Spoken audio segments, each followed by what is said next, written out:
aplicamos el mismo razonamiento, le pedimos el mínimo. El mínimo. El teclado no ayuda. Bueno, ahí está. ¿Y cómo se calcula el mínimo? Igual min nada más. Y te da el valor mínimo del conjunto o masa de datos que tú le vayas a pasar. Miren todos esos datos que están ahí malogrando. En sí eso nunca debería pasar. Yo también me estoy culpando a mí mismo diciendo, me debí de haber dado cuenta y borrar todo eso. O sea, me he gastado mi domingo calculando, miren, esa es otra consecuencia. Me he gastado mi domingo calculando sobre una base de datos que no sirve. Esa es la consecuencia práctica de lo que les estoy contando. Igual max. Max significa máximo. Ahora no lo valorarán, ¿ya? Porque están en la persona del frente como estudiantes. Pero yo les digo, lo mismo pasa cuando son tesistas. Me mandan un trabajo. Yo me gasto 2 horas leyéndolo. Cuando la persona entra a la sala le digo, mira, estos son todos los errores que he encontrado. Corrígelos por favor, porque con eso no nos va a salir bien. Y el estudiante me dice una cosa que realmente es para agarrarlo a correazos. Me dice, sí, profe, pero ese no es el archivo, es este otro que yo le acabo de enviar. Entonces yo en ese momento realmente tengo ganas de agarrarlo a correazos y decirle, o sea que yo me he gastado 2 horas leyendo este trabajo para que ahora me digas que ese no es.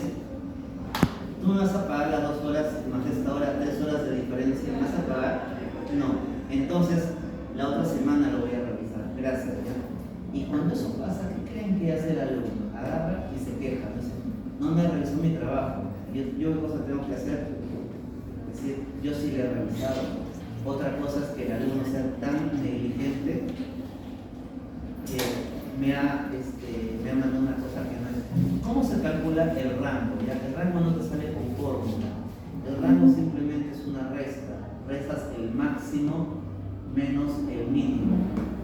Se le llama rango, amplitud o distancia. ¿Por qué se le llama así? Porque es la diferencia entre esto y esto. ¿Qué más nos piden calcular? Miren, nos piden calcular la varianza y la desviación estándar. Esto ya lo aprendimos, ¿sí o no? ¿Cómo se calcula la varianza? ¿Cómo se calcula la varianza? Igual var.s. Muy bien. Ahorita se van a dar cuenta de la importancia de por qué les estoy enseñando esto, dado que tenemos 1h30. Y ya quiero que se vayan con una idea para que de acá a 2 semanas vengan y se les haga bien fácil acabar el manual. Vamos a convertir todos esos resultados en una tabla como está en el manual. Y van a decir que eso nomás era, sí, eso nomás es. ¿Ya? Ahí está. Obviamente tú le puedes quitar decimales, ¿no? Y luego hemos dicho, puedes calcular la desviación estándar. La desviación estándar también se llama desviación típica, ¿ya? En otras traducciones. ¿Y cómo calculas? Bueno, hay 2 formas, ¿no? Tú puedes calcular igual desviación, como estamos viendo acá, puedes calcularlo así, acá también puedes calcularlo así, pero hay otra forma de calcularlo. Vamos a calcularlo de las 2 maneras, ¿ya? Igual y aparece acá, ¿no? Dice, calculan la desviación estándar en función de una muestra. Esta es una forma, le das doble clic y calculas sombreando nada más. Esa es una forma, ¿ya? La otra forma, ¿cómo sería? Sacándole la raíz cuadrada a la varianza. Profe, ¿y cómo sabe eso? Mira, hijo, cuando tú no sabes algo, tienes que ser curioso. Vas a internet y dices así. Google y dices, a ver, varianza y desviación estándar. Y te vas a las imágenes y te dice, mira, ¿sabes qué? La varianza es igual a esto, es una fórmula. Y la desviación estándar es lo mismo, pero con su raíz cuadrada. Si tú le pones la raíz cuadrada a este lado, ¿qué pasa con el cuadrado a este lado? Desaparece, porque pasa hacia acá, pero con el radical, ¿sí? Entonces, por razonamiento, si yo no sé la fórmula, ¿qué hago? Le saco igual raíz nada más. Imaginen que salía lo mismo. Miren, vamos a suponer que yo no sabía la fórmula de esto, pero le doy igual raíz. Y dice, me va a devolver la raíz cuadrada de un número. ¿De qué número? De este de acá. Y cierro. Y ya está. Profe, pero no sale lo mismo. Hijo, es que está con decimales. Pues ahí está. ¿Se dan cuenta? Entonces, mucho de lo que aplicamos tiene que ver con su razonamiento, nada más. No es que sea difícil. ¿Qué más nos piden? Nos piden, por ejemplo, el coeficiente de variación. El coeficiente de variación es un indicador que no nos da directamente Excel, pero tiene una fórmula que es bien sencillo de calcular. El otro día mi esposa me pidió ayuda porque está llevando el curso de estadística también, está estudiando psicología igual que ustedes, y le digo, si fuera el profesor te jalaba. La verdad es que me manda una foto y me dice, ¿cuánto sale? ¿Cuánto sale qué? Le digo, ¿cuánto sale? Pero ¿cuánto sale qué? Si no tengo el contexto, ¿cómo voy a saber? Le digo, tienes que contarme qué cosa es, qué están calculando. No, pero me has dicho que la desviación estándar sale 1.25 y eso es imposible. Mira más arriba, el mensaje dice 14.5. No sé de dónde me ha sacado el 1.25. Ay, se debe de haber copiado mal. Si fuera mi alumno te jalaba, le digo. Mira, el coeficiente de variación se llama así porque es un indicador de qué tan dispersos, qué tan diferentes son los números, las respuestas o los datos. Se toma como referencia 30%. Si es menor de 30, se dice los datos son parecidos. Si es mayor a 30, los datos son diferentes. ¿Cómo se calcula? Se calcula así. Arriba pones la desviación estándar, abajo pones la media y todo eso lo multiplicas por 100. Si quieres dejarlo así, también lo puedes dejar así. Porque ya de por sí, con el decimal tú te ubicas, ¿no? Pero la manera más fácil de interpretarlo es multiplicarlo por 100 y ponerle el porcentaje por esto, ¿no? Por esto de acá. Entonces, hacemos esto, pues miren. Hacemos esto. Vamos al Excel y le decimos, quiero el coeficiente, así vas, coeficiente de variación. ¿Y cómo voy a calcular ese coeficiente de variación? Voy a dividir la desviación típica entre la media aritmética que está acá. Puedo cerrar, ¿sí o no? Puedo cerrar acá. Puedo cerrar acá. Y lo puedo multiplicar por 100. Y ahí ya lo puedo dejar. ¿Por qué lo puedo dejar ahí? Porque después tú puedes estratégicamente reducir esto y luego llevarlo a porcentaje. ¿Sí o no? Pulsas acá y ya está. Y reduces. Profe, sale demasiado. Entonces, ¿qué ha pasado acá? ¿Qué ha pasado? Simplemente lo borras. Depende de cómo lo quieres calcular. Ahí está. De repente no debí mover eso del número general, ¿no? Pero sale lo mismo. Si te sale más fácil, hace un rato te había dicho, ¿no? Borras esto, igual lo vas a leer. ¿Por qué? Porque después lo llevas allá con el sistema de porcentaje y te sale lo mismo, ¿ya? El hecho es que ahora sí lo podemos interpretar. Mira, te había dicho que si esto es menor de 30, la interpretación que es que las personas están marcando parecido. Y en su caso tiene sentido porque hemos visto que muchos han marcado 72, ¿no? ¿Se dan cuenta? Entonces ese es un indicador. Pero si fuera, por ejemplo, 40, ¿qué te estaría indicando? Que las personas están marcando diferente, eso quiere decir. Hay unos que tienen mucho, otros que tienen muy poquito, ¿no? Eso quiere decir, ¿ya? Luego, ¿qué tenemos? Tenemos medidas de forma. ¿Cómo se llama a esto? Se le llama medidas de dispersión. Lo vamos a juntar. ¿Cómo se combina con esto, no? Se llaman medidas de dispersión. Así se llama, ¿ya? Y vamos a poner un color para que no se olvide. Vamos a ponerle un color ahí. Un color. Ahí está bien.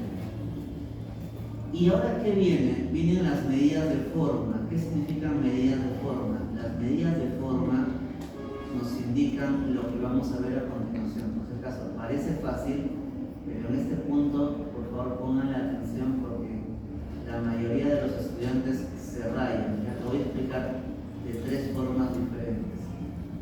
Primero, con un dibujito, porque siempre con un dibujito se entiende mejor. Vamos a poner acá asimetría.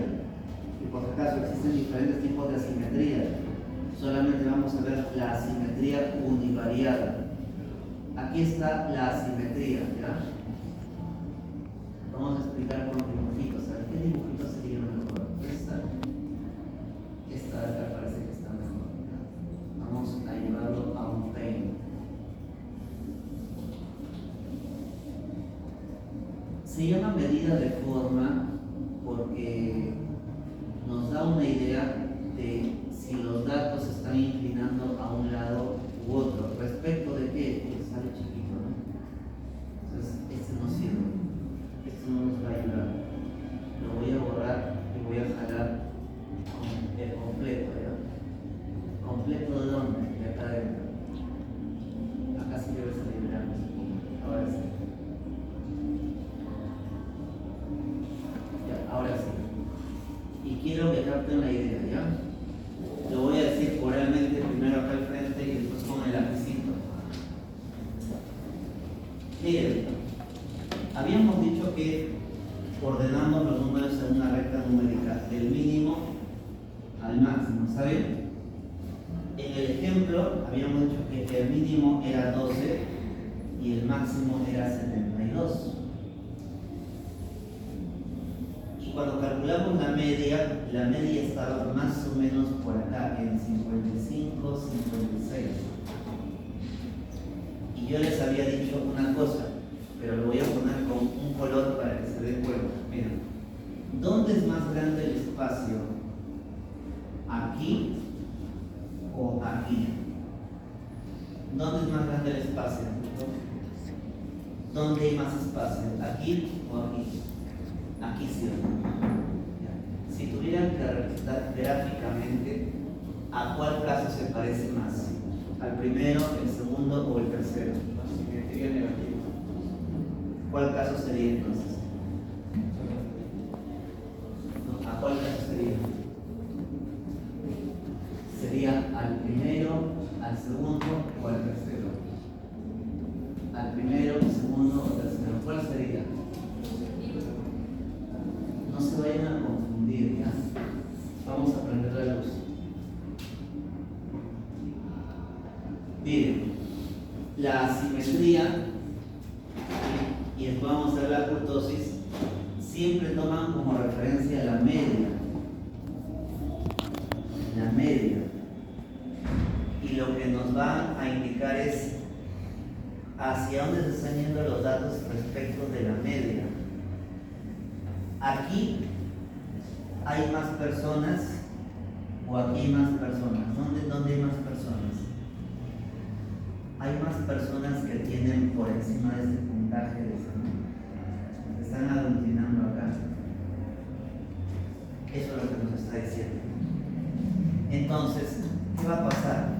Va a pasar lo siguiente, ¿no? La asimetría, voy puede tomar tres posibilidades: que sea cero, cosa que es prácticamente imposible, nunca ocurre, o sea, no se mueve a ningún lado, puede ser negativa o puede ser positiva. Pero la interpretación de ese valor es al revés. Cuando la asimetría es negativa, las puntuaciones están tendiendo hacia arriba. Cuando la asimetría es positiva, las puntuaciones están tendiendo hacia abajo. En ese ejemplo, ¿hacia dónde se están yendo las puntuaciones? ¿Hacia arriba o hacia abajo? Miren nada más, ¿dónde se están yendo? 55 y 56 están más cerca de 72 o de 12. Están más cerca de 72. Por lo tanto, ¿en qué caso estamos? ¿Estamos aquí o estamos aquí? Es al revés. Cuando la asimetría es negativa, significa que hay una acumulación de datos, pero por encima de la media. Eso es lo que está pasando acá. Miren, los datos se están acumulando acá. Algo como eso, ¿no? Profe, ¿y eso psicológicamente qué quiere decir? Quiere decir que nuestros compañeros, mintiendo o no, nunca lo sabremos, como dije, están diciendo nosotros sí nos autorregulamos. Eso quiere decir. Nosotros cuando estudiamos sí nos regulamos. Eso quiere decir la asimetría, en este caso, negativa. Cuando es negativa, las puntuaciones suben o bajan. Suben. Tienden a subir. Y cuando es positiva, bajan. Nunca se vayan a olvidar, por eso se confunden, porque el razonamiento es al revés, ¿ya? Ahora vamos a comprobar eso, ¿ya? Vamos a comprobarlo numéricamente. De nuevo lo voy a explicar, pero con el lapicito ahí para que ustedes lo vean. Miren, la asimetría miren, la palabra A significa sin, ¿no es cierto? Sin. Mientras que la palabra simetría significa que tiene lo mismo a ambos lados. Lo mismo acá que acá. Lo mismo acá que acá. Pero la simetría es teórica. Cuando tú tienes esto, ese valor del coeficiente de asimetría será igual a 0. Lo que significa que no se mueve, lo vas a tener así simétrico a ambos lados. Pero hemos dicho que en la realidad eso no suele pasar. Entonces tenemos dos posibilidades. Una primera posibilidad es que la asimetría sea negativa. Cuando la asimetría es negativa, miren, como en el ejemplo que les puse en la pizarra, hay una acumulación alrededor de esta zona. Esta raya representa la media aritmética. Quiere decir que hay un número grande de datos que se están acumulando en esta zona. Eso quiere decir. En cambio, esta es negativa, ¿ya? En cambio, cuando la simetría es positiva, la acumulación de los datos va a ser más bien hacia abajo. Y tú también puedes razonar así. Eso va a depender de la variable, profesor. Porque si yo estuviese midiendo, vamos a suponer que fuera ansiedad ante exámenes, razonamos. ¿Qué es lo usual? Que la mayoría declare que tiene ansiedad o que un pequeño grupo declare que tiene ansiedad. Un pequeño grupo, ¿cierto? ¿Ya? En ese caso, si un pequeño grupo declara que tiene ansiedad, ¿qué asimetría tendríamos? ¿Positiva o negativa? Así, con convicción, equivóquense aunque sea, malográndola se aprende. Si aquí, en este caso, en este primer caso, la mayoría está declarando que se autorregula, la mayoría está declarando que es optimista, la mayoría está declarando que tiene buena autoestima, etc. Cuando la variable es problemática, por ejemplo, ansiedad, procrastinación, una cosa así, ¿qué suele pasar? ¿Que la mayoría dice que es procrastinadora o que la mayoría dice que no es procrastinadora? Que no es. Y si no es, ¿las puntuaciones van a ser altas o van a ser bajas? Bajas, entonces se van a acumular en esa zona. Por eso les decía que acá es al revés. Cuando el signo es positivo, tú razonas, están yendo hacia abajo. Cuando el signo es negativo, ¿cómo razonas? Están yendo hacia arriba. Pero ¿de qué depende eso también? Que tú ya en mente tengas, oye, ¿qué estoy midiendo? Por ejemplo, si estoy midiendo riesgo suicida, ¿qué es lo normal? ¿Que las puntuaciones se disparen hacia arriba o las puntuaciones se disparen hacia abajo? Hacia abajo. Entonces ya por razonamiento tu asimetría va a ser positiva, presión. ¿Se entiende? Entonces entiende eso, ¿ya? La estadística aplicada a la psicología no es difícil, sino es mucho de razonamiento nada más. Y orden. En la medida que hagas eso, vas a ir entendiendo poco a poco qué significa esa tabla, nada más. Ahora, veamos matemáticamente esto. ¿Cómo se calcula el coeficiente de asimetría? Justamente se llama así, se llama asimetría. Y en el Excel se calcula de esta manera, igual coeficiente de asimetría. Miren, acá sale.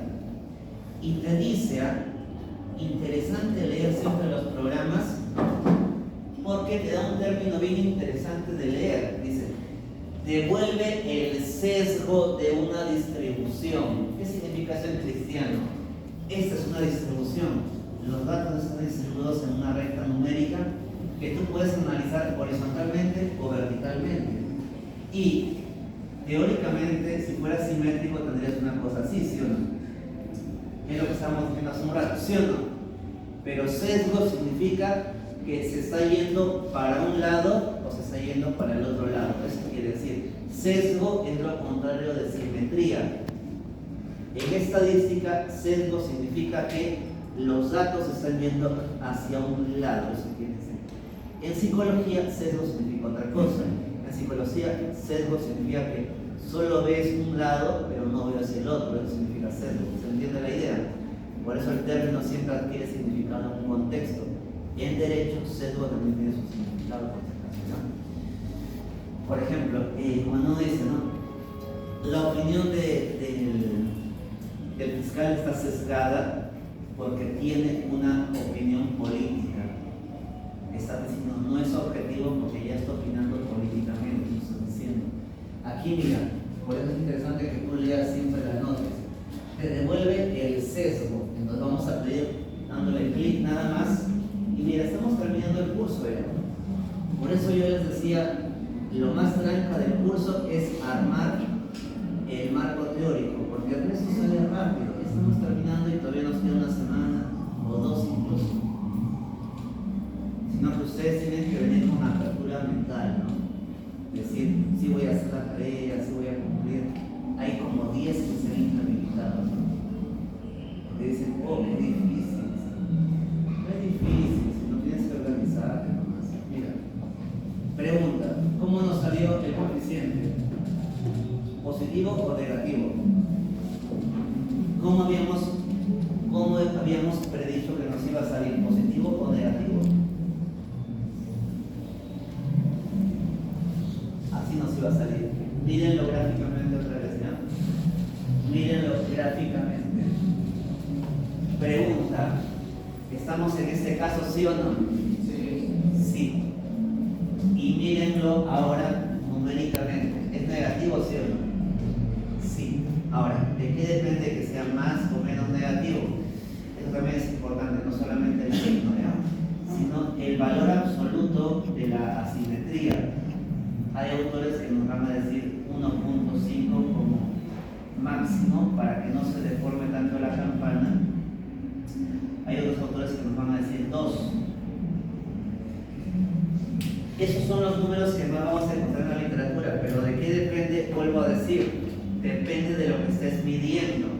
Un ejemplo, si tú estás midiendo, supongamos que estás midiendo acoso escolar y específicamente estás midiendo agresión por acoso escolar, es obvio que cuando tú le preguntas a los chiquitos, te van a decir, no, yo no le pego a mis compañeros, no, yo no le he empujado a nadie, una cosa así, ¿no? ¿Qué va a pasar con la simetría? Va a comenzar a dispararse, pero ¿hacia dónde? ¿Hacia arriba o hacia abajo? ¿Hacia dónde? ¿Qué nos están diciendo que no lo hacen? ¿Hacia dónde se dispara la simetría? Hacia abajo. ¿Sí o no? Hacia abajo. Y entonces, ¿cómo es la simetría? Es positiva. va a comenzar a crecer. Ya no va a ser de 1, 1.5, ni 2, ni de 3, vas a ver que va a ser de 7, de 8, de 10. Pero ¿por qué tanto, profe? Es que la campana se está deformando, porque obvio, le estás preguntando algo bien comprometedor, le estás preguntando si ellos le hacen bullying a sus compañeros. Igual, si tu variable fuera autolesiones, esos chiquitos que se cortan, que hacen heridas así, entonces es lógico que de cada 100, 1 o 2 te responderán que a veces lo han hecho, supongamos. Pero a veces te va a decir, no lo hago, nunca lo he hecho. Entonces ya va a pasar con tu simetría, se va a deformar. Entonces, en tu cabeza tú razonas, ¿qué es lo normal? ¿Que la mayoría se lesione o que se lesionen uno que otro? Uno que otro. Entonces la puntuación se va a ir hacia abajo. Y cuando se va hacia abajo, la simetría es, ¿no es cierto? ¿Qué cosa es? La simetría, ¿cómo sería? Positiva, ¿sí? Entonces siempre ya ves, ya lo tienes ya presente. Esa es la idea. No te vayas a olvidar. Ahora, ¿cuánto nos ha salido? Nos ha salido un numerito, acá miren, de menos .43. Pregunta, .43 es más chiquito que 1.5, ¿cierto? Es más chiquito. O sea, mírenlo así. Cuando ustedes se rayen con los números, véanlo así, miren. Este es 1.5. ¿Y cuánto nos está saliendo a nosotros? Si quieren, completen acá para que lo puedan ver completo, ¿está bien? Este sale 0.40 y ¿cuánto? 3. 43 o 42, ya, vamos a ponerle 42, no importa. ¿Cuál es más grande, este o este? Este, ¿sí o no? Por lo tanto, si este es más pequeño, no está excediendo este límite, ¿sí o no? Y entonces, ¿qué concluyes? Que sí hay una deformación, pero es una deformación no muy grande, ¿no? No es una deformación tan grande, digamos. Y yo creo que sería menos incluso si hubiésemos votado todos los 72, ¿no? Ahora, vamos a hacer lo mismo pero con la kurtosis, ¿ya? Vamos a hacer lo mismo pero con la kurtosis porque tenemos una hora, hay que aprovecharlo para que cuando ustedes lleguen a la parte de hacer su tabla final ya tengan cierta noción, ¿ya? Profesor, ¿ese archivito nos va a pasar? ¿Cuál de ellos? El que estamos con las fórmulas del promedio, de la media, todo eso. Hay un Excel de fórmulas, si me haces acordar te los mando, no hay problema. Tengo un Excel, un PDF con las fórmulas, ya no se preocupen, se los voy a alcanzar. Entonces, miren, vamos a buscar uno que se parezca. Creo que este nos puede ayudar, ¿ya? Creo que este, porque ya viene con el símbolo, ¿ya? Vamos a buscarlo en grande y llevarlo a... Acá, esta es una campana de Gauss, ¿no? Esto lo trabaja mucho en econometría, por ejemplo, ¿no? Yo quisiera llevar unos cursos de econometría porque ahí enseñan esas cosas. Van. Cuando ustedes también vayan avanzando en su carrera, van a decir, ya no me alcanza con psicología, necesito un curso de repente, si quiero trabajar en organizacional y estoy ocupándome de recursos inhumanos, entonces de repente voy a necesitar llevar planillas, por ejemplo, ¿no? Voy a llevar un curso de contabilidad, algo así, ¿ya? Bien, acá vamos a hacerlo con el lapicito. Miren, les había dicho que la asimetría es horizontal, ¿sí o no? Así, hacia los lados. Hasta ahí estábamos, ¿está bien? Ahora, la kurtosis, ¿qué tiene de diferente? Que no es horizontal, sino es vertical, así como están viendo. Entonces, ¿qué concluimos? Que la deformación de esa campana teórica, que es, en principio debería ser simétrica, puede darse tanto a los costados horizontalmente hacia el extremo izquierdo o el extremo derecho, pero también puede darse verticalmente hacia arriba o hacia abajo. Esas dos cosas concluimos. ¿Y de qué depende eso? Depende de lo siguiente. A veces las puntuaciones son bien dispersas. En el primer caso que están viendo, acá en este primer caso, se da cuando las puntuaciones son bien diferentes. Voy a poner un ejemplo de la nota, ¿ya?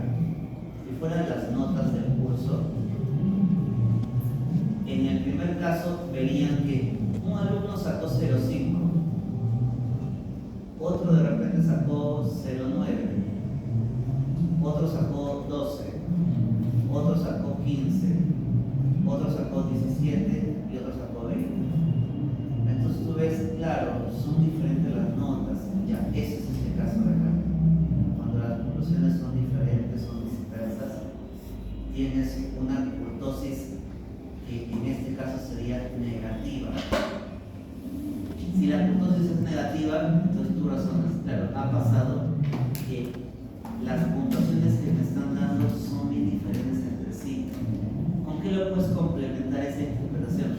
Con el coeficiente de variación, con este. Si te sale, por ejemplo, tu coeficiente de variación de 40%, al toque nomás te vas a la kurtosis y dices, claro, la kurtosis me está saliendo negativa, y entiendo que cuando la kurtosis es negativa, la campana es achatada, lo que significa que no hay un patrón, sino que los puntajes se están dispersando mucho. Y lo digo con esto. Es como un médico, un médico no hace un diagnóstico como un indicador, sino va viendo todo y dice, acá está pasando algo. Veo esto y digo, ya, los puntajes son muy diferentes, ¿se dan cuenta? Ya, ahora, el otro caso es este, el positivo. ¿Cuándo se da eso? Lo voy a poner allá con color verde para que se den cuenta. A veces pasa más bien esto, miren con las notas, ¿ya? A veces pasa que el examen está regalado, ¿no? Entonces ustedes comienzan a contrastar entre sí y dicen, yo saqué 16, yo saqué 17, yo saqué 18, yo saqué 19 y varios sacaron 20. ¿Qué está pasando con esto? Está pasando esto, mira. La nota mínima es de 0, ¿cierto? ¿Está bien? ¿Estamos de acuerdo? Y la nota máxima es de 20. ¿Hasta ahí estamos? Pero ha pasado de que haciendo un mapeo he encontrado que las notas se están aglutinando alrededor de esa zona de acá. Alrededor de 16, 17, 18, 19 y 20. Ya. Y entonces ahí hay un apuntalamiento. ¿Qué significa eso? Significa lo que van a ver. Fíjate, hay un poquito acá y aquí se dispara así. Ese es un apuntalamiento. ¿Qué tanto se deforma hacia arriba la campana? Eso va a depender lo mismo que dijimos hace un rato, solo con una diferencia. Para el caso de la kurtosis no se considera 1.5, sino 3. Cuando yo pongo las barras estoy diciendo que puede ser positivo o que puede ser negativo, valor absoluto. ¿Por qué valor absoluto? Porque mira, puede ser negativo o puede ser positivo. Puede que se deforme hacia abajo como hacia arriba. Lo mismo pasa acá. Puede que se deforme hacia abajo como hacia arriba. Si se deforma así, tiene un significado, ¿sí o no? Y si se deforma así, tiene otro significado. Imagínate que fuera depresión, ¿ya? ¿Está bien? Que fuera depresión. Y que tu test de depresión tuviera puntajes que van hasta 20. Y tus pacientes te han salido así, mira, así. Con puntajes que van de 16 hasta 20. Y tú lo ves y estadísticamente te das cuenta de, estos pacientes son psiquiátricos porque me están saliendo con un puntaje bien alto y de verdad pues, tú corroboras con otro test y dicen, de verdad tienen depresión. De repente hasta están diagnosticados ya. Mira, no necesitas el puntaje, viendo nomás ya te das cuenta. ¿Se entiende la idea? Por eso yo le decía que cuando empezaron el curso le decía, un médico ve una radiografía y ya extrae una conclusión porque está entrenado. Igual acá, tú ves el dato y dices, oye, mi test de depresión va de 0 al 20 y las puntuaciones de mi muestra se están acumulando del 16 al 20. No, acá hay un problema, algo está pasando con los pacientes. Los entrevistas y justo es un trabajo psiquiátrico. Eso es lo que está pasando. Vean cómo eso tiene un significado. Pero también se puede apuntalar hacia abajo. ¿Eh? Vamos a suponer que fuera el mismo test de depresión y te salen de repente puntajes de 4, de 5, de 6, por ahí. Y entonces el apuntalamiento ya vendría así, miren.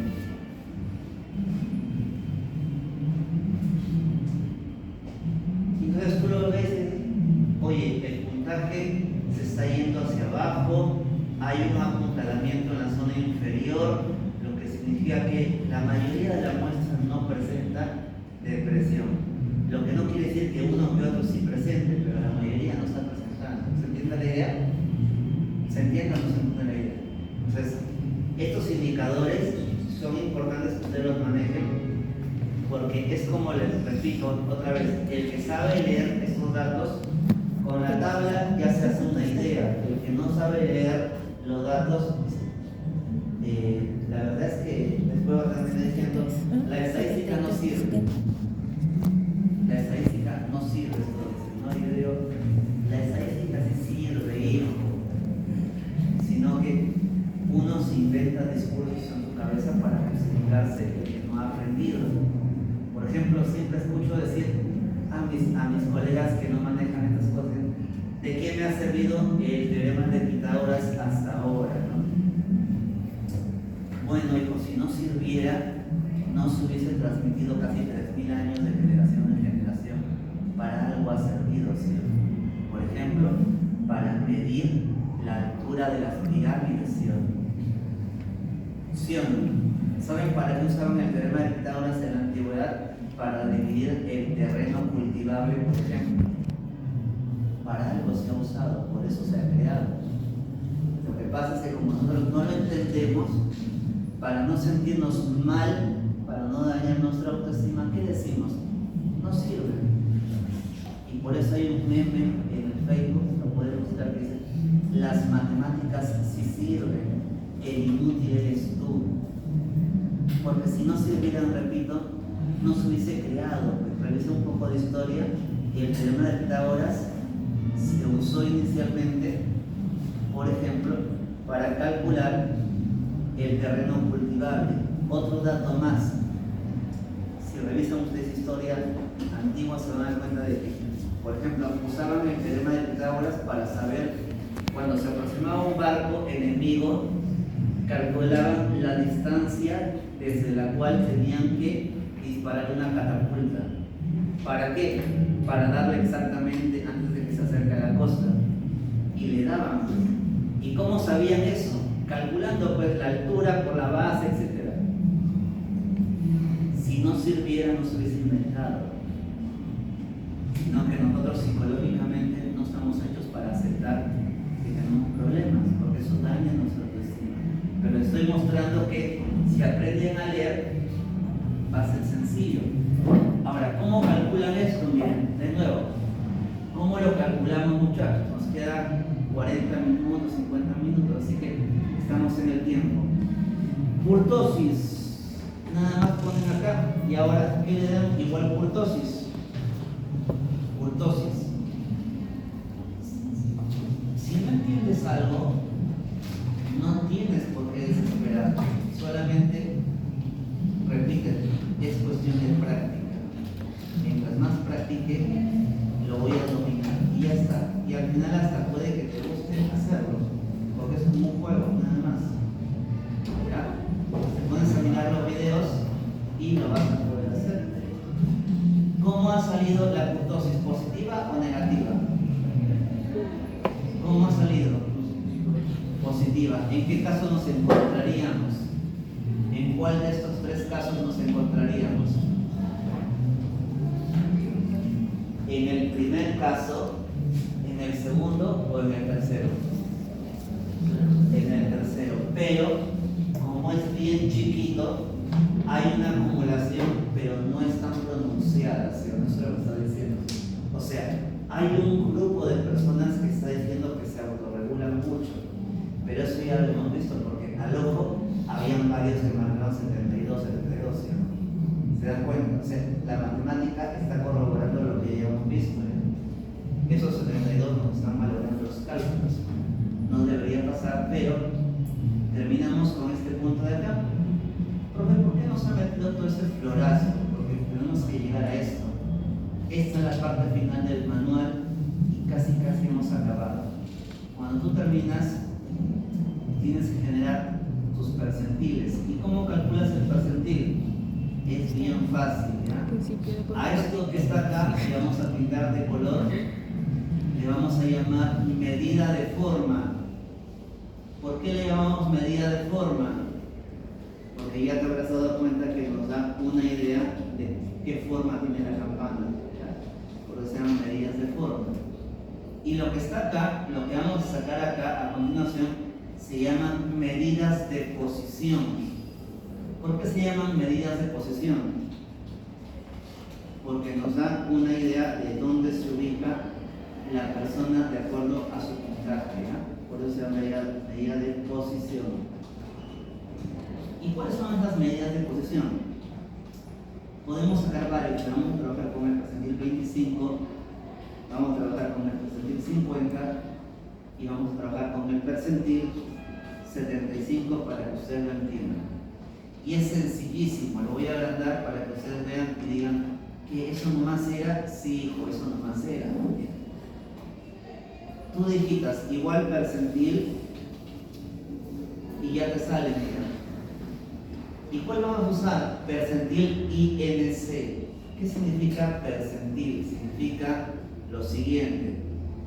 Esta función ordena todos los datos del mínimo al máximo en una recta numérica y va a cortar en el punto exacto 25. Es como decir, si hubiésemos tomado un examen a muchas personas, vamos a cortar en el ranking del punto número 25. ¿Quién ocupó el puesto número 25? ¿Quién ocupó el puesto número 50? ¿Quién ocupó el puesto número 75? Y nada más. ¿Se entiende la noción? Es un poco la idea. Es sencillo. Entonces le damos sombrear y no se preocupen, esta es una avant premiere. En la semana que queda lo vamos a retomar, solo que he preferido ya de una vez hacer un adelanto para que vengan con una noción. Y además por otra razón, porque estos conceptos, si se dan cuenta, los van a aplicar en el análisis de ítem también.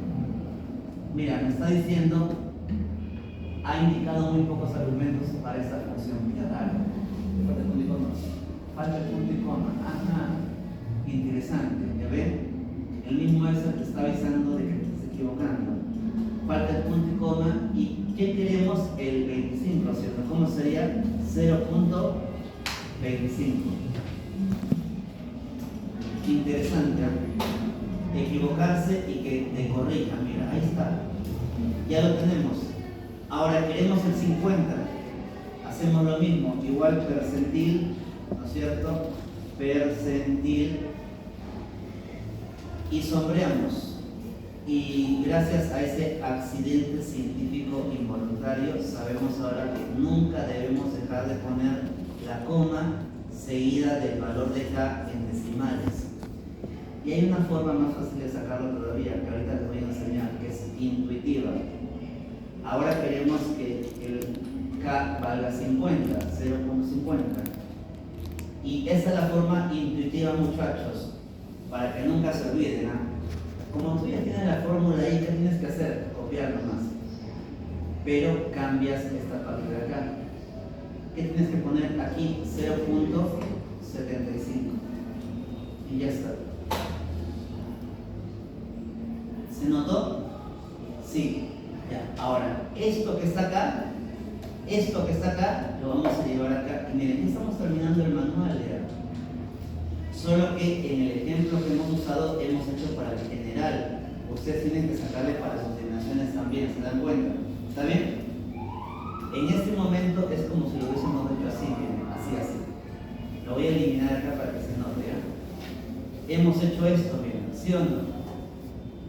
Esto lo hemos hecho, ¿sí o no? Sí.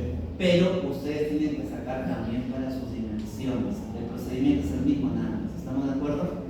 Y tanto es igual que yo voy a copiarlo acá para que ustedes se den cuenta. Miren, lo voy a copiar y ahora sí se van a dar cuenta de que esa era la razón por la que el profesor estaba como estaba con esto. Así, esa era. Porque si tú ya entiendes de la estadística descriptiva, te va a ser más fácil hacer tu análisis de ítem. Mira, ahí está. ¿Y qué tienes que hacer con esto? Le tienes que dar forma. Pues, primero al centro, después el espaciado de 1.5, después la disposición de la tabla a la ventana, después ponerle de repente su techo, su piso, acá le pones piso, acá vas a ir y por ejemplo ponerle su techo y tienes que insertarle una fila más. ¿Por qué? Porque hay que ponerle encima, debajo no, encima hay que ponerle, ¿qué cosa hay que ponerle? Lo que significa, pues, ¿qué cosa significa esto? Miren, el estadístico y la variable, ¿sí? Entonces, mira, lo vas a copiar exactamente igual. Pregunta, ¿estamos midiendo metas académicas o autorregulación del aprendizaje? Ya, entonces tienes que cambiar acá, pero mira, ya lo agarramos ya. Autorregulación del aprendizaje. Y ahí no acaba todo, como tenemos media hora, vamos a terminarlo una vez para que ya se vayan convencidos de que ustedes sí pueden, muchachos. Yo estoy convencido de que ustedes sí pueden, solo que tienen que sacarse esos prejuicios de su cabeza que a veces no les dejan avanzar. Si ustedes cortaran esto y acá abajito tendrían que hacer su interpretación. Y yo les invito a pensar en lo siguiente: ustedes pueden hacerlo manualmente y después compararlo con la interpretación que les podría dar ChatGPT. ¿Por qué? Porque tú podrías, hago un paréntesis, agarrar esto y decirle así: tengo estos datos y les va a sacar. Yo no sé si he abierto mi ChatGPT acá, creo que no he abierto, pero lo podrían hacer, o sea, agarrar y tomarle un pantallazo y decirle: tengo estos estadísticos descriptivos para la variable autorregulación del aprendizaje. Me gustaría que me ayudes a hacer una interpretación, tanto estadística como psicológica, de los datos. Le pega la imagen y te va a dar una interpretación. Luego ya tú puedes afinarlo manualmente, pero es una forma también. ¿Está bien? Entonces vamos a suponer, para que entre, que le he puesto 1 punto y un cuarto nada más ahí, porque si no creo que no está entrando. Es más, lo voy a reducir un poquito más. Ahí también falta quitarle el espacio de un blanco. Ahora sí. Yo no sé por qué no quiere agarrar, no me medio raro, pero bueno, son cosas ya de la estadística. Debe ser por eso, por eso es ese espacio de un blanco, ¿no? Y ahora sí creo que más bien podemos estirarlo más, ¿no? Ahora sí. Lo importante es que ya le agarramos el hilo. Ahora, ¿para qué nos sirve esto? Profe, ¿por qué tanto nos ha estado insistiendo con esto? Miren, muchachos, por dos razones. Porque cuando ustedes terminen el manual van a tener que hacer esto. Vamos a imaginar que solamente fueran 2, ¿está bien? Voy a borrarme esto, eliminar, y también voy a eliminarme esto, porque no lo queremos ahorita. Vamos a estirarlo a la ventana para que ustedes noten que no es nada difícil, a la ventana. Imaginemos que esto es autorregulación del aprendizaje. ¿Tú sabías que el valor mínimo era 12, sí o no? Entonces 12 irá en el extremo inferior. Y tú sabías, de acuerdo a tus cálculos que acabas de hacer, que el percentil 25 va hasta el 48, ¿sí o no? Acá está, ¿estamos de acuerdo? Hasta el 48, por lo tanto, aquí, ¿qué cosa vas a poner aquí? Aquí. ¿Qué pondrás ahí? 47, para que no agarre el siguiente. Y aquí más bien, ¿qué cosa sí pondrás? 48. Y 48, ¿hasta dónde va a ir? Mira, hasta 62, porque acuérdate de que esta parte de repente no la estás viendo, pero quiero que lo veas verticalmente, lo voy a poner, ¿ya? Por eso te puedes confundir, pero verticalmente ya lo vas a poder observar. Se llaman cuartiles porque los 100 puntos que tenemos, ¿entre cuántas partes se van a partir? Se llaman cuartiles. ¿Cuántas partes creen que van a haber? 4. Y si partimos 100 entre 4, ¿cuántas partes van a haber de cuánto? De 25, ¿cierto? Entonces miren, Si este fuera el valor máximo, vamos a poner acá máximo, y este fuera el valor mínimo, ¿está bien? Min. Entonces, es la misma recta numérica, pero verticalmente. Entonces, ¿qué cosa hemos hecho?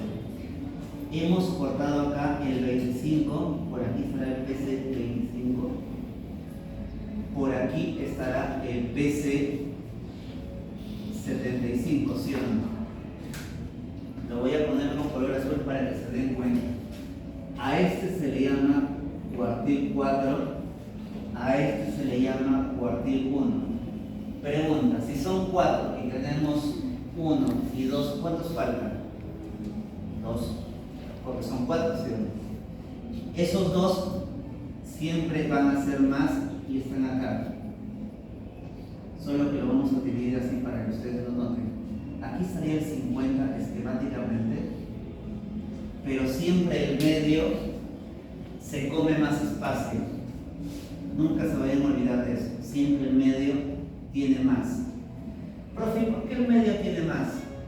Porque nosotros, por alguna razón que debe ser ya de la formación en psicología, siempre buscamos dos posiciones, ¿no?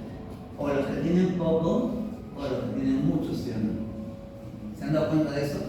Siempre buscamos o los que tienen poco o los que tienen mucho. Los que están en el medio prácticamente no le hacemos caso, porque son la mayoría. ¿Se dan cuenta? En un aula igualito, ¿no? Pedagógicamente, ¿quiénes son los que siempre uno más o menos se acuerda? Los que participan mucho, siempre participan. Y de los otros, los que siempre se sientan al fondo, no hacen nada y están perdiendo el tiempo y no, mira, ya sé quién es, ¿no?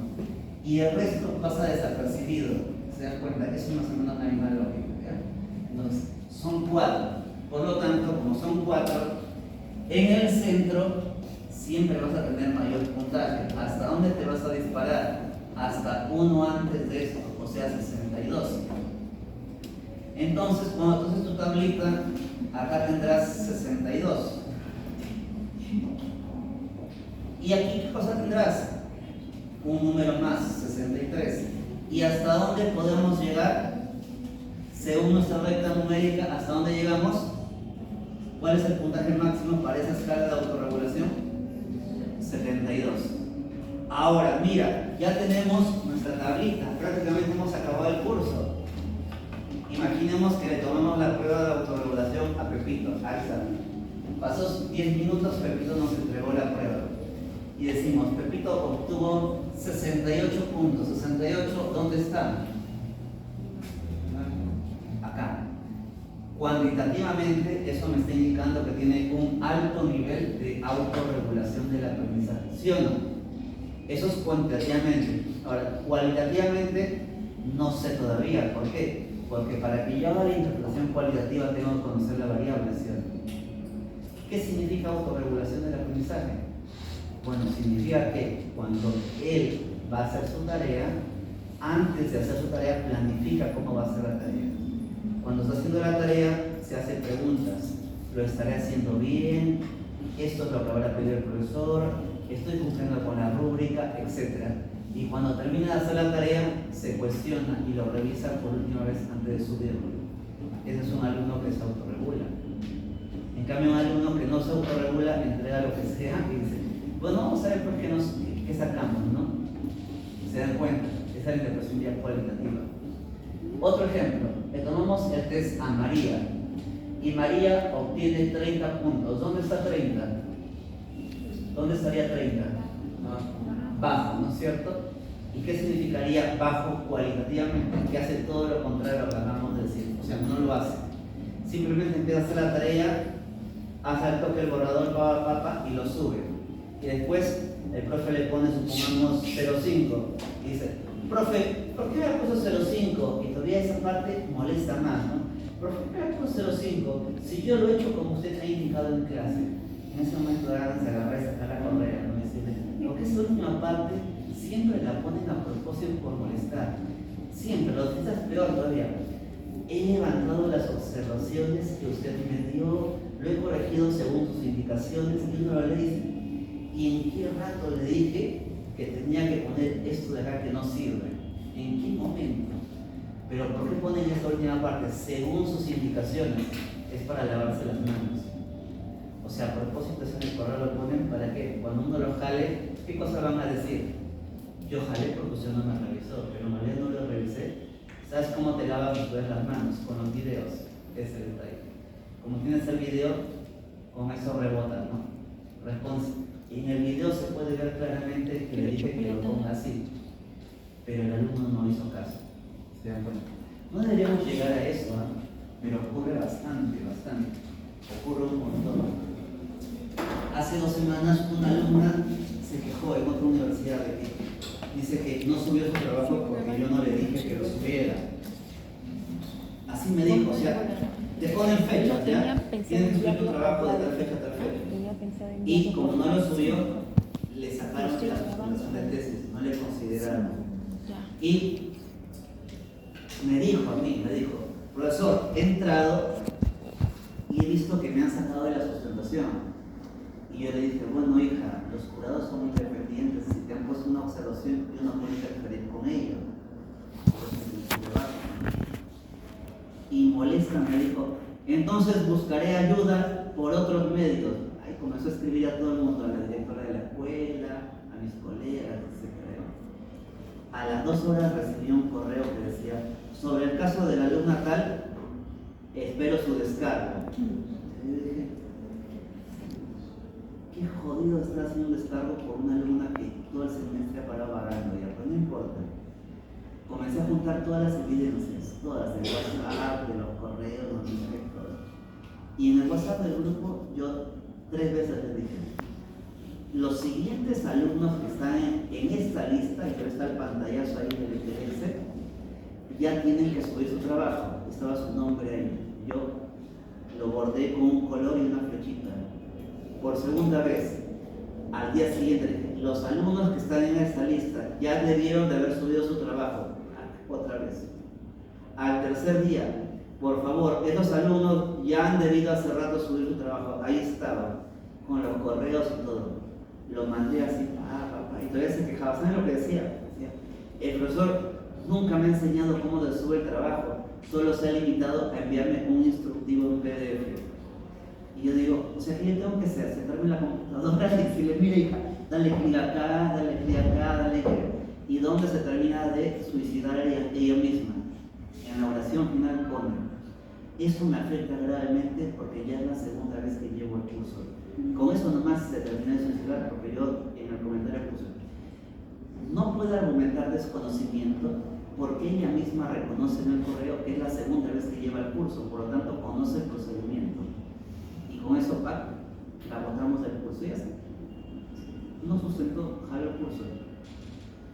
Si fuera al revés, si ella tuviera razón, yo le defendería. Siempre yo le digo eso a mis colegas. Si el alumno tiene razón, al revés, yo le voy a defender porque es de derecho. Pero en este caso, la alumna, en vez de reconocer que se ha equivocado, eso me dijo mi colega, cuando me escribió por interno, me dijo, yo le puedo revisar si tú me dices, así me dijo. Me escribió, es mi amigo, ¿no? Y yo le dije, yo también te hubiese dicho lo mismo. Pero pasa que la chica no sabía, ¿no? La chica ha mandado un correo echándome la culpa de que no subí su trabajo porque yo no le he dicho. Entonces ya acá estamos ante un caso de que la alumna ni siquiera no se merece apoyo. Al decirle eso con más ganas me puso, no hago la botón. Así de frente. Por eso yo les hablo como les hablo, les digo, ustedes tienen que acostumbrar a hacer las cosas ordenadamente y si el error no es suyo, tienen razón, se les va a apoyar, pero a veces no tienen razón. A veces simplemente por molestar lo hacen, como en este caso la alumna, ¿no? Y todavía pasó algo bien reciente. A otra alumna le pasó lo mismo y hace como 4 días íbamos a cerrar las notas ya. Pero yo todo el día les estaba mandando mensajes, por favor, corrijan esto, cambien esto, arreglenlo. Y eran como las 11 de la noche, y dije, no, ya estoy quemado, ya estoy cansado, voy a descansar. 11:30, una alumna escribe, ¿no? Profesor, no entiendo a qué se refiere con este archivo, por favor, ¿podría explicar? Y otra alumna igual, ¿no? Profesor, no entiendo, ¿podría explicar? Y una de las alumnas a las que la habían sacado, que seguía en el grupo, pone, Sí, debe explicar por qué las cosas pasan por cuestión de explica, un montón de cosas. Agarré, eran 11:30, estaba en mi cama ya. Agarré y dije, ya te jodiste. Primero, eliminado el grupo. Segundo, reportado a WhatsApp. Tercero, reportado a la escuela. No, ya está. Las otras flacas vieron que había hecho eso y me escribieron, disculpe profesor. Y le dije, ¿saben por qué estoy haciendo eso? Porque no estamos en horario laboral, son 11:30 de la noche y ustedes están que me molestan, siendo que yo todo el día les he dicho, por favor, háganlo. ¿Qué creen? ¿Uno no descansa o qué? Está bien, soy profesor, pero no abusen tampoco, ¿no? Tiene razón usted, profesor, disculpe, y se acabó. Al día siguiente, en la mañana, a eso las 10:30, empecé a revisar su caso, les ayudé y pasaron. ¿Se dan cuenta? O sea, hay que acostumbrarse a ser ordenado nada más. ¿Por qué vas a estar molestando al profesor a las 11:30 de la noche? Por algo que ellos no se. Igualito. Solamente, ¿qué nos falta, muchachos, ya? Para terminar, nos quedan 20 minutos. Es lo último que falta y acabamos ya el trabajo por completo. Nos faltó esto de acá. El Excel que mi colega nos ha entregado generosamente. Tenemos todo, sí. ¿Qué hacemos? Regresamos acá y jalamos los datos primero.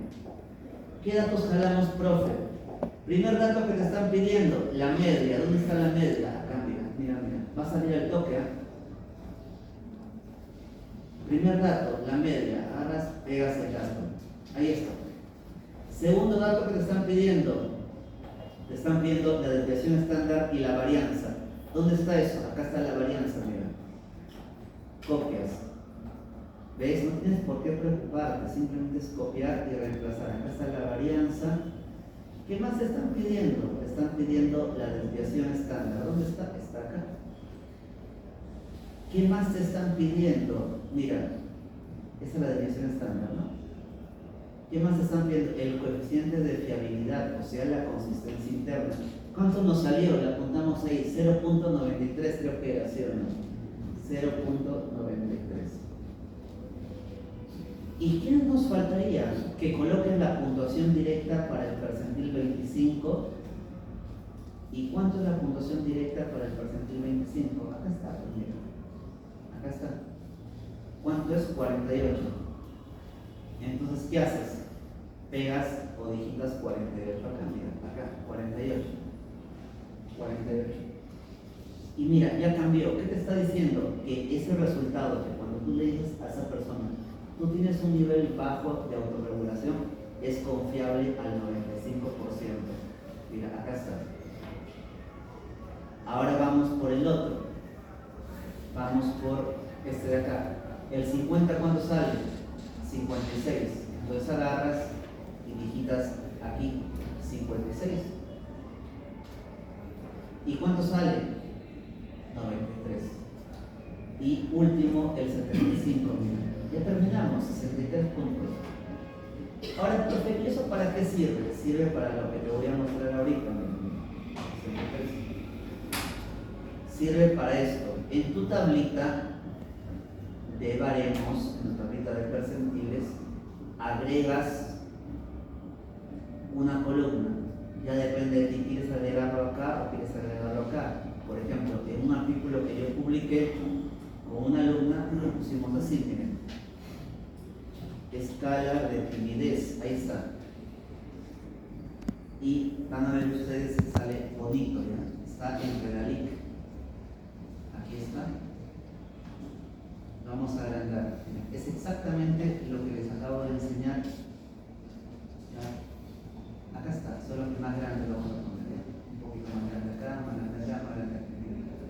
Aquí está el puntaje percentil, ¿sí o no? ¿Está bien?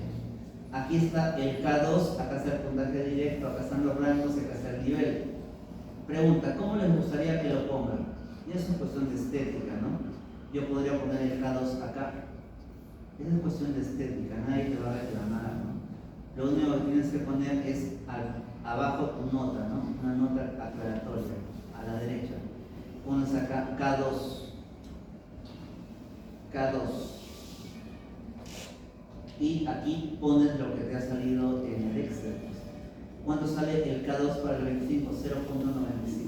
Entonces digitas aquí punto 95, ¿sí? Y para el 50, ¿cuánto te salió? Lo que había salido, punto 93. Pregunta, muy difícil. Y les estoy mostrando que eso nosotros lo hemos publicado como artículo. O sea, se utiliza, ¿ya? No estamos haciendo una cosa así de mentirita nomás. Miren, ahí está. Ya terminamos.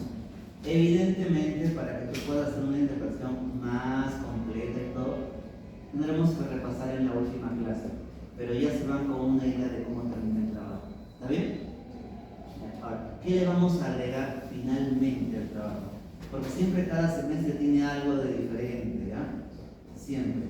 Le vamos a agregar dos cositas. Antes de las referencias, le vamos a agregar dos o tres cositas. Acá, primero vamos a agregar un apartado de conclusiones. Y después vamos a agregar uno de recomendaciones. Cada semestre debe tener algo diferente. Si fuera lo mismo nomás no valdría la pena.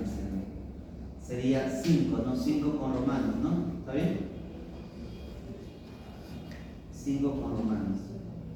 Por ahora. Y esta sería 6 con romanos, ¿sí o no? Y profesor, ¿y cuántas conclusiones vamos a tener? Eso depende de tus análisis. Si tú fueras médico y le pidieras al paciente que se haga 5 análisis diferentes, ¿cuántas conclusiones tendrías? 5. Una para la prueba de sangre, otra para la prueba de orina, otra para la radiografía y así sí o no, ¿está bien? Y una conclusión general que junta a todos, ¿estamos de acuerdo? Entonces, a ver, miramos los resultados. En el supuesto de que sean todos, tenemos resultados a partir de acá. ¿Podemos agregar un resultado sobre esta tabla? Podría ser, habría que ver qué cosa queremos decir. Es una muestra predominantemente joven, ¿no? Compuesta en su mayoría por población joven, de sexo femenino, ¿no? Y que entre estudian y trabajan, ¿no? Sobre todo de universidades privadas, mayormente provienen de los conos de Lima y en su mayoría están ubicados en los primeros ciclos. Ya terminamos. Es la primera conclusión. Segunda conclusión, sobre la validez de contenido, los jueces están de acuerdo en un alto grado con un coeficiente VDI igual a 0.98. ¿No? Tercera conclusión, el análisis de ítem deja ver que los 15 o 16 reactivos reúnen calidad métrica suficiente para su incorporación en la prueba, aunque de repente tiene alguna observación también hay que poner, ¿no? Siguiente conclusión sería el análisis de la estructura interna deja ver que el modelo teórico se ajusta a los datos. Ya está. Siguiente conclusión, las puntuaciones de la prueba son altamente confiables, con alfa y omega por encima del 0.90. Siguiente conclusión, los datos normativos permiten medir, ¿no? Con precisión los niveles de la variable que estén trabajando en universitarios de Lima Metropolitana, finalmente, ¿no? Y ya está. Esa sería la conclusión general. Sería el instrumento es válido, confiable y útil para medir. Pues acá dividiría, ¿no? Conclusión general.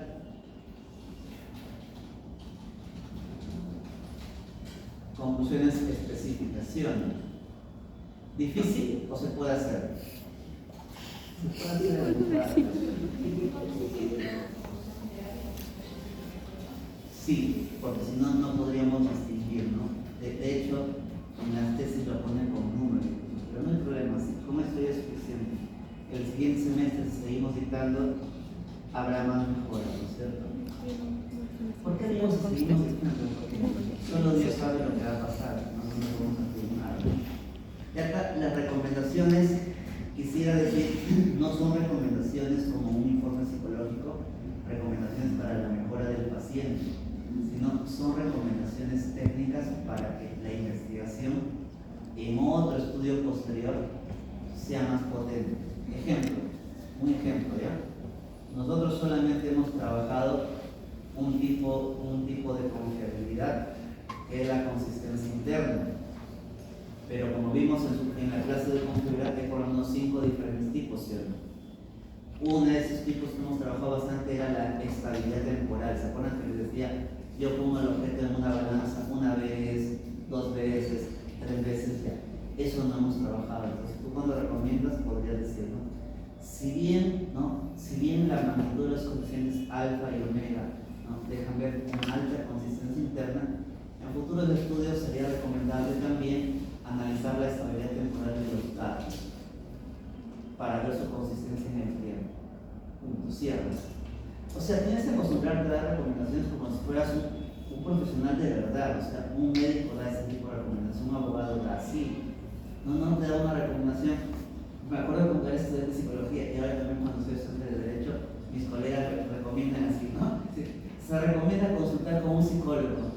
Se recomienda consultar con un abogado. Y entonces, ¿para qué diablos estás estudiando? Te digo, ¿no? Tú tienes que hacer de cuenta que eres el especialista. Tienes que recomendar poniéndote en el lugar del especialista. En este caso, he dado un ejemplo. Pero mira, también podrías, en cuanto a la validez, podrías decir, ¿no? Si bien el análisis factorial confirmatorio mostró, ¿no?, un adecuado ajuste del modelo, se recomienda, ¿no?, analizar la validez en relación con otras variables, que es otra forma. ¿Cuál es esa otra forma? Cuando vimos esa PPT, les dije que se saca la validez de 5 diferentes maneras, ¿no? Nosotros solamente hemos trabajado 2, ¿cierto? Hemos trabajado esta y hemos trabajado esta. Pero tú cuando tú recomiendas, puedes decir que en otros estudios se sugiere que se analice la relación con otras variables. ¿Por qué? Porque cuando tú analizas la relación con otras variables, te tiene que salir algo que es lógico. No te puede salir algo que no es lógico. Ejemplo, si yo analizo, como ustedes han visto, la relación entre la autoeficacia, la confianza en mí mismo y la ansiedad, me tiene que salir inverso. ¿Por qué? Porque cuando yo confío más en mí mismo, la ansiedad tiende a bajar. Cuando me sale ese resultado, lo coloco y digo, este resultado es consistente con la teoría. Igual, si yo soy más optimista, debo ser menos ansioso también. ¿Se dan cuenta? Vamos a hacer otro ejemplo. Procrastinación. Si yo relaciono gestión de tiempo con la procrastinación académica y digo, cuando la gestión de tiempo es mejor, ¿qué pasa con la procrastinación académica? Baja. Entonces, esa relación está abonando a la idea de que mi tesis está viviendo correctamente. Esa es la validez con otras variables. Me tiene que salir una relación lógica. No me puede salir que la persona gestiona mejor su tiempo, se esfuerza en organizarse, en planificar, en pensar y procrastina más. No es lógico. ¿Se dan cuenta? ¿Captan la idea? ¿Sí? Otro ejemplo, ¿ya?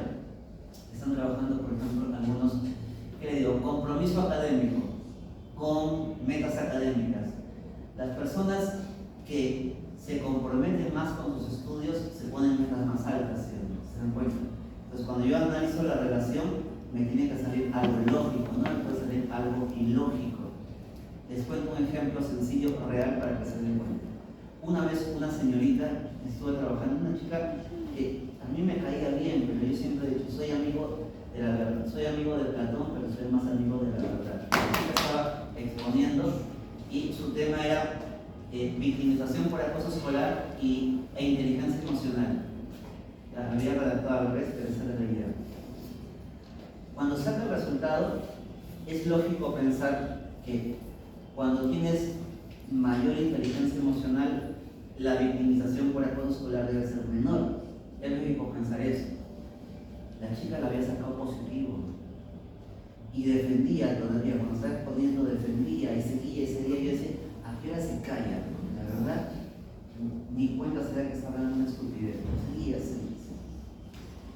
Y termina, yo le digo, no sé si usted se da cuenta de lo que está diciendo. ¿Puede repetir? Sí, a mayor victimización por acoso escolar, mayor inteligencia emocional. Voy a traducir lo que usted me está diciendo. Si fuera psicólogo educativo y viniera unos padres de familia a la escuela o diera una charla, Lo que usted está diciendo es que hay que pegarles más para que sean más emocionalmente estables. ¿Le parece lógico eso? No, pero así me salió, se cerraba. Y mi colega que estaba al costado, que tenía su laptop, agarró y comenzó a buscar. ¿Qué había hecho la flaca? A los antecedentes les había borrado el signo menos, les había puesto todo positivo para decir que a los otros autores les había salido igual y que por eso ella tenía razón. La jalamos así. Y la flaca se retiró de la sala, se fue al baño y se demoraba. Pues. Y un rato después así nos encontramos en el televisor y me dijo: profesor, usted me ha hecho llorar. Así me dijo. Y yo le dije: ¿y? ¿No? Yo te he hecho llorar y tú me has decepcionado a mí. Porque después de todo un semestre explicándote vienes y dices tonterías. ¿Te parece lógico lo que estás diciendo? Entonces, si tú estás llorando es porque tú no has estudiado, no porque yo te haya hecho llorar. Además, así yo no hubiese dicho nada, mi colega que estaba sentado acostado estaba con su laptop y se había dado cuenta. Y es peor, porque el colega podría haber dicho que es una falta ética y podría haberte llevado ante el tribunal de honor. Porque tú estás borrando el signo para mentir. Y una mentira, ¿qué cosa es? Es una falta ética. ¿Se dan cuenta? A mí me has tenido suerte de que solo te hemos desaprobado, te vuelves a presentar en la segunda sustentación previo trámite y ojalá te vaya bien. Te deseo lo mejor, pero no se miente. Ya deberías de haberte dado cuenta de que no se miente. Eso fue lo que hicimos, ¿se dan cuenta? Miren, ahí está. Entonces, esas dos partecitas nomás, ya para cerrar, porque nos quedan unos 15 minutos. Y evidentemente esto lo voy a explicar con más detalle en la siguiente sesión, pero quiero decirles que me tienen que entregar el manual para esta semana, para esta T, prácticamente como si estuviese terminado, ¿ya? Solamente lo que no hemos hecho nada más no lo van a hacer, es señalado. Esta parte de acá lo voy a pintar. Esto pueden dejar el espacio, pero no necesariamente va a estar lleno porque todavía no lo hemos trabajado. Esta parte de acá, hoy les he enseñado, pero no les estoy pidiendo que lo pongan. Solamente que entiendanlo, traten de estudiarlo para que cuando lo retomemos la siguiente semana no estén volando diciendo: no, es que recién lo estoy entendiendo. No es así. Y todo lo demás sí debe estar porque lo hemos explicado arduamente. Profe, pero el análisis de ítem, y con esto termino. Hay dos argumentos para pensar que ustedes sí lo deberían hacer y hacerlo bien. El primer argumento es, como ya dije al principio de la clase, que les he dado clases grabadas sobre esto. Primer argumento, ¿está bien? Tienen varias clases grabadas sobre esto. El segundo argumento, vean arriba, ¿qué cosa estamos usando? Frecuencias. Ya hemos trabajado frecuencias, ¿cierto? Les he enseñado a usar frecuencias con las otras bases de datos. ¿Qué más estamos usando? Media. Hoy día les he enseñado a calcular la media aritmética, ¿cierto? Estamos usando desviación estándar. Hoy día les he enseñado a calcular la desviación estándar, ¿cierto? Estamos usando asimetría. Hoy día les he enseñado a calcular y qué significa la asimetría. Estamos usando kurtosis. Esto de acá es la correlación ítem-test que también les he enseñado. Les dije, cuando sacan la confiabilidad, le dan clic a descriptivos. Hay 3 casilleros que le dan clic si lo que están viendo los videos y le sale eso de ahí. Esto de aquí también se puede sacar y eso también. Este de acá es el último video que está subido en la plataforma, es índice de discriminación por método de grupos extremos. Generalmente este no falla, entonces todo lo que están viendo acá en la tabla, si bien no lo hemos trabajado como tabla en realidad, se ha explicado qué significa y están los tutoriales, tienen que tratar de hacerlo, ¿verdad? ¿Quién lo hará? Bueno, en ese momento le pedimos al alumno que menos colabora, que menos viene, que menos asiste, que menos levante la mano. A esa persona le diremos: a ver, hace el análisis de ítem, ¿cierto? No, profe, yo sí colaboro. Ni me acuerdo de qué persona le dije sí. Ya está. Vamos a pasar la lista. Ahora sí, cerramos acá. Cerramos acá. Igual, antes de que lo mandes, lo revisas. Queda una semana, ¿eh? ¿Qué minuto es? Queda una semana todavía. ¿Qué minuto es? ¿En qué minuto está? Ya terminando. Saben que la semana siguiente la clase es virtual. Minuto 20, ¿no? Ya perdí 20 pico.